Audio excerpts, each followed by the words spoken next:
Գլուխ 14. Պասիվ միտքը։ Իմ ժողովուրդը բնաջինջ եղավ գիտություն չլինելու համար, Ովսե 4:6։ Այս խոսքն անշուշտ ճիշտ է պասիվության բնագավառի վերաբերյալ։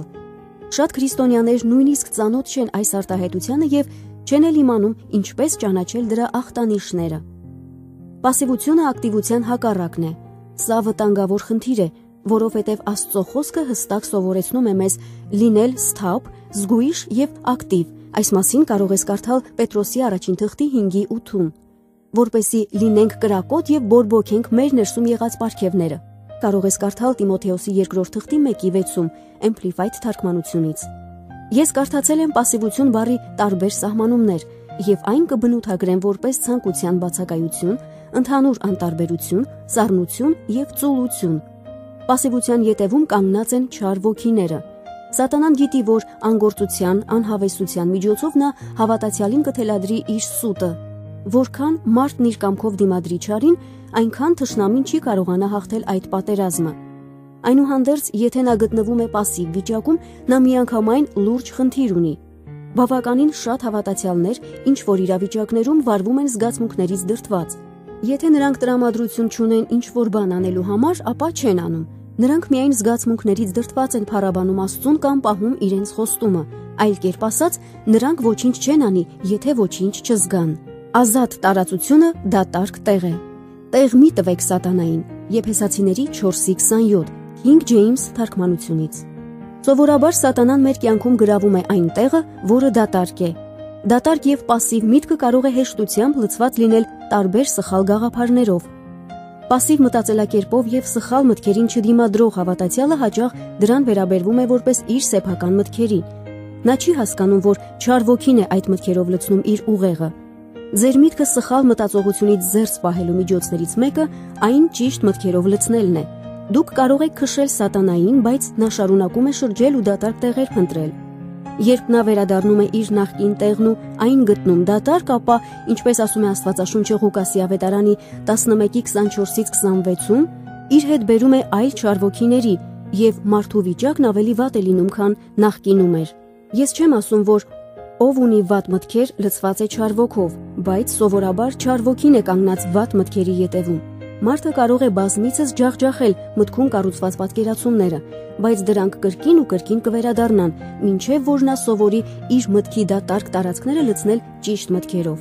Երբ թշնամին վերադառնում է, նա չպետք է որևէ ազատ տեղ գտնի իր համար։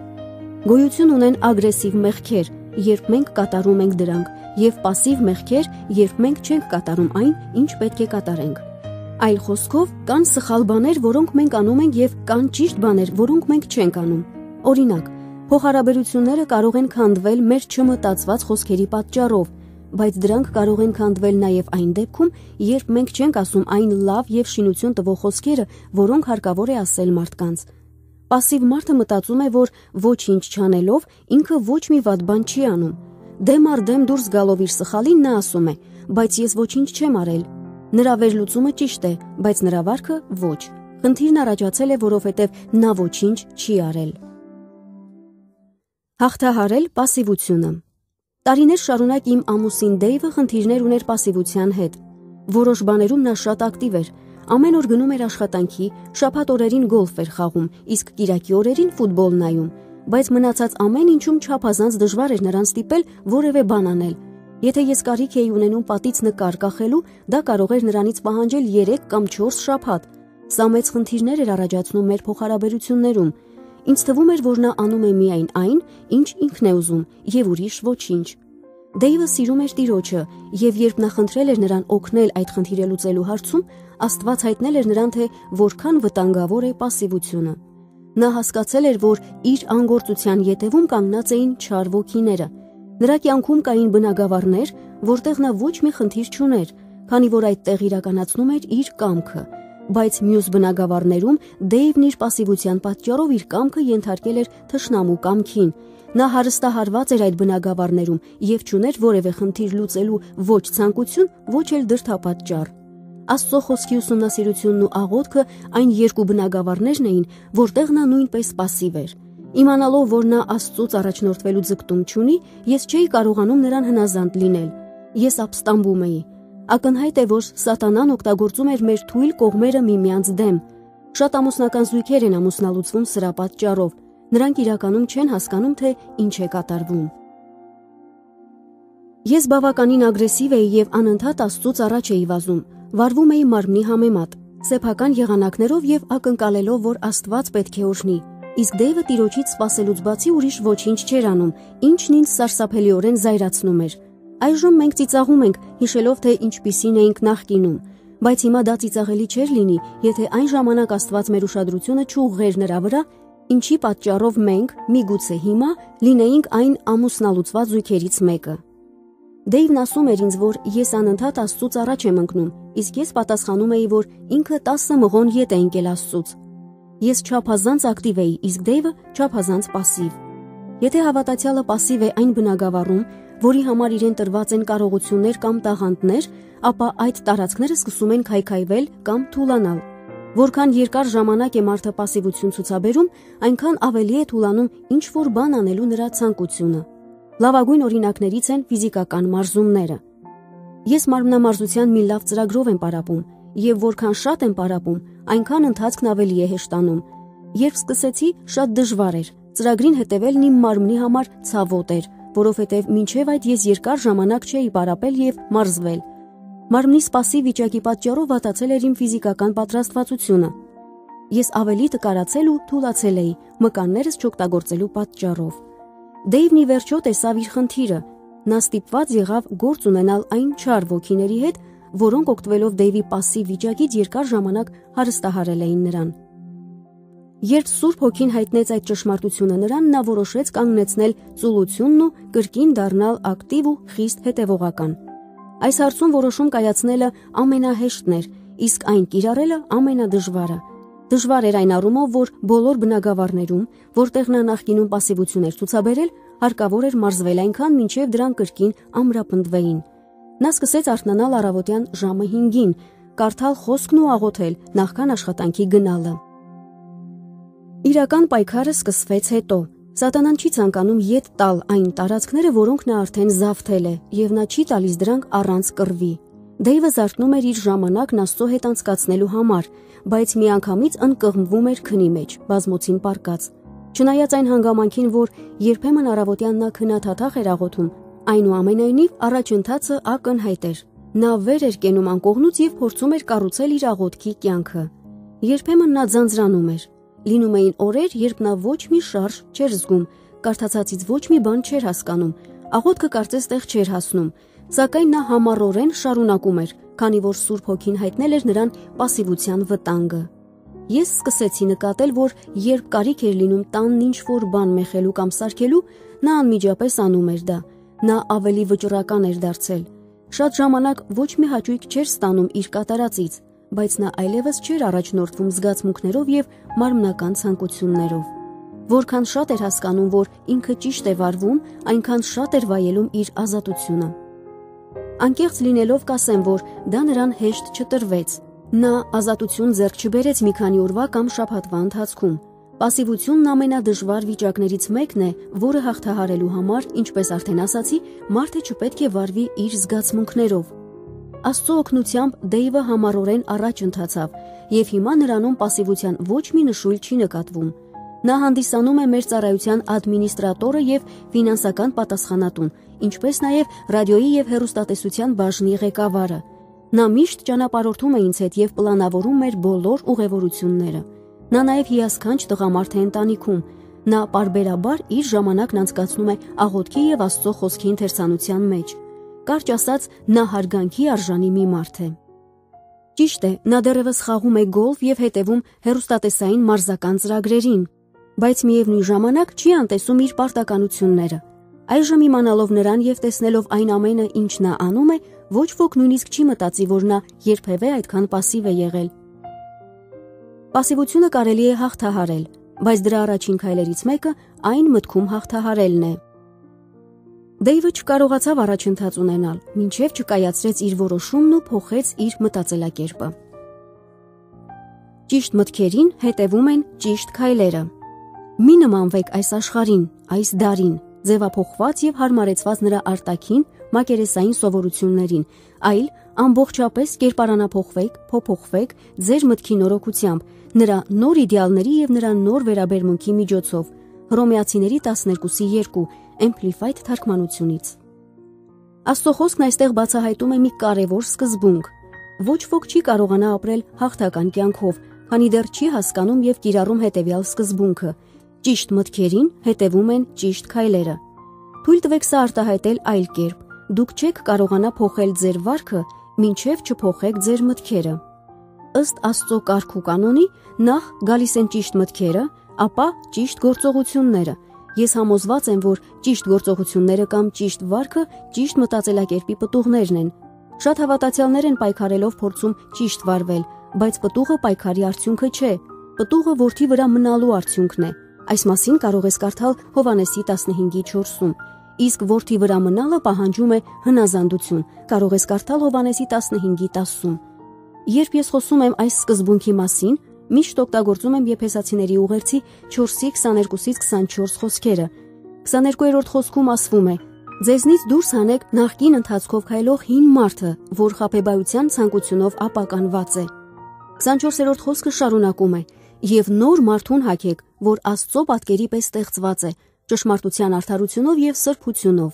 Այսպիսով տեսնում ենք, որ 22-րդ խոսքը հիմնականում մեզ ասում է, որ դադարեցնենք ապականությունը, իսկ 24-րդ խոսքը պատվիրում է մեզ վարվել սրբությամբ։ 23-րդ խոսքը ես անվանում եմ կամուրջ խոսք։ Այն ասում է, թե ինչպես 22-րդ խոսքից ապականությունից անցնել 24-րդ խոսքին, սրբությանը, եւ ձեր մտքի հոգով նորոգվեք, այսինքն ձեռք բերեք թարմ միտք եւ հոգեվոր վերաբերմունք։ Անհնար է սխալ վարքից անցնել ճիշտ վարքի, եթե նախևառաջ չփոխենք մտածելակերպը։ Պասիվ մարդը կարող է ճիշտ վարվելու ցանկություն ունենա, բայց նա երբեք չի կարողանա դա անել, մինչև իր միտքը նպատակադրված կերպով չուղղի Աստծո խոսքի եւ նրա կամքի համապատասխան։ Ես հիշեցի մի մարդու, ով իմ սեմինարներից մեկի ժամանակ խնդրեց աղոթել իր համար։ Նա խնդիրներ ուներ իր կրքերի հետ կապված։ Նա իսկապես սիրում էր իր կնոջը եւ չէր ցանկանում, որ իրենց ամուսնությունն ավարտվի բաժանությամբ, եւ եթե նրա խնդիրը չլուծվեր, ապա նա կարող էր կորցնել իր ընտանիքը։ Ջոյս, ես կրքերիս հետ կապված խնդիրներ ունեմ, ասաց նա, եւ չեմ կարողանում անտարբեր անցնել ոչ մի կնոջ կողքով։ Կարող ես աղոթել իմ ազատագրման համար։ Ես բազմիցս աղոթել եմ դրա համար, սակայն ոչ մի փոփոխություն չեմ տեսնում։ Սուրբ Հոգին առաջնորդեց ինձ նրան ասելու հետեւյալը. Այո, ես կաղոթեմ ձեզ համար, բայց ձեզնից է կախված, թե ինչ թույլ կտաք, որ ձեր մտքի էկրանը ձեզ ցույց տա։ Եթե ցանկանում եք երբևէ վայելել ձեր ազատագրումը, ուրեմն դուք պետք է դադարեք պոռնոգրաֆիկ տեսարաններ պատկերացնել ձեր մտքում կամ ձեզ տեսնել այլ կանանց հետ։ Այս մարդու նման ուրիշներն էլ պետք է հասկանան, որ միայն ցանկանալով չեն կարողանա ճեղքում ունենալ, եթե ուզում են ազատ լինել։ Մարդիկ ուզում են փոխել իրենց վարքը, բայց ոչ իրենց մտքերը։ Հաճախ միտքը դառնում է մի դաշտ, որտեղ մարդիկ խաղում են մեղքի հետ։ Հիսուսը Մատթեոս ավետարանի 5:27 եւ 28-ում ասել է. Լսել եք, որ ասվեց առաջիններին, թե շնություն մի արա, բայց ես ասում եմ ձեզ, թե ամեն մարդ, ով մի կնոջ վրա նայի նրան ցանկանալու համար, նա արդեն շնացավ նրա հետ իր սրտի մեջ։ Մեղավոր գործերը ծնվում են մեղավոր մտածելակերպից։ Իմ տանն անցկացվող Աստվածաշնչյան առաջին դպրոցին մասնակցում էր մի կին։ Նա հանձնել էր իր կյանքը Տիրոջը եւ ցանկանում էր իր տունն ու ընտանիքը ամրացնել Աստծո մեջ։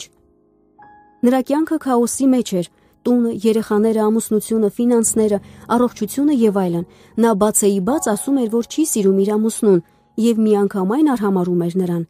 Իմանալով, որ իր այս վերաբերմունքը Աստծո առջև սխալ է, նա ցանկություն հայտնեց սիրել իր ամուսնուն, սակայն չէր կարողանում հանդուրժել նույնիսկ նրա ներկայությունը։ Մենք աղոթում էինք, նա աղոթում էր, բոլորն աղոթում էին։ Մենք նրա հետ խոսում էինք Աստվածաշնչից եւ քարոզների լսաժապավեններ էինք տալիս, որպեսզի լսեր։ Մենք արեցինք այն, ինչ կարող էինք, թեև թվում էր, թե նա հետևում է մեր խորհուրդներին, բայց նրա կյանքում ոչ մի առաջընթաց չէր նկատվում։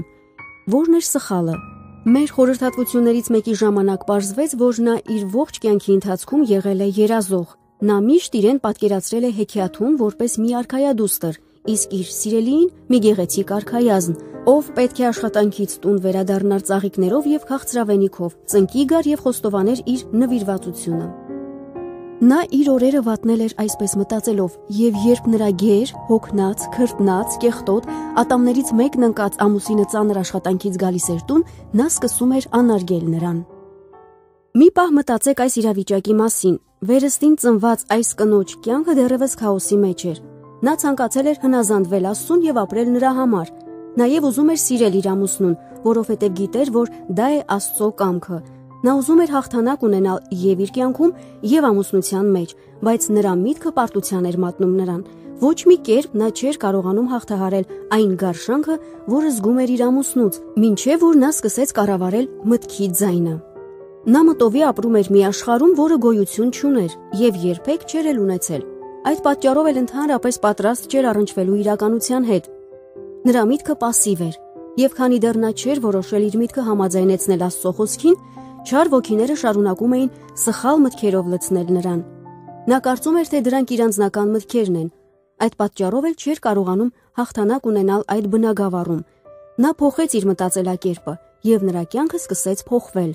Դա մտովի փոխեց իր վերաբերմունքն ամուսնու հանդեպ, իսկ վերջինս էլ սկսեց փոխվել եւ իր կնոջ հանդեպ եւ արտաքնապես։ Մտածեք վերինների մասին։ Արդ, եթե Քրիստոսի հետ հարություն առաք, ապա խնդրեք վերինները, որտեղ Քրիստոսն է նստում Աստծո աջ կողմում։ Վերինները մտածեք, ոչ թե երկրի վրայինները։ Կողոսացիների 3-ի 1 եւ 2 խոսքեր։ Եվ կրկին մենք տեսնում ենք նույն սկզբունքը։ Եթե ուզում եք ապրել Հիսուսի հետ հարություն առած կյանքով, ուրեմն փնտրեք այդ նոր զորավոր կյանքը, ձեր միտքը կենտրոնացնելով եւ մտածելով այն բաների մասին, որ վերիններում է։ Պողոս առաքյալն ասում է, որ եթե մենք լավ կյանք ենք ցանկանում, ուրեմն պետք է մեր միտքը պահենք լավ բաների վրա կենտրոնացած։ Շատ հավատացյալներ ուզում են ունենալ լավ կյանք, բայց նրանք пассивորեն նստում եւ ակնկալում են, թե երբ ինչ որ մի լավ բան տեղի կունենա իրենց կյանքում։ Հաճախ նրանք նախանձում են ուրիշներին, ովքեր ապրում են հաղթական կյանքով եւ բարկանում են, որ իրենց կյանքն այդքան դժվար է։ Եթե ցանկանում եք հաղթել ձեր խնդիրները, եթե իսկապես ուզում եք ապրել հարության կյանքով, ապա պետք է ունենաք ոչ թե միայն ցանկություն, այլ կայուն եւ ամուր բնավորություն։ Դուք պետք է ակտիվ լինեք, ոչ թե пассив։ Ճիշտ գործողությունը սկսվում է ճիշտ մտածելակերպից։ Մի եղեք пассив ձեր մտքերում, հենց այսօր սկսեք ճիշտ մտքեր ընտրել։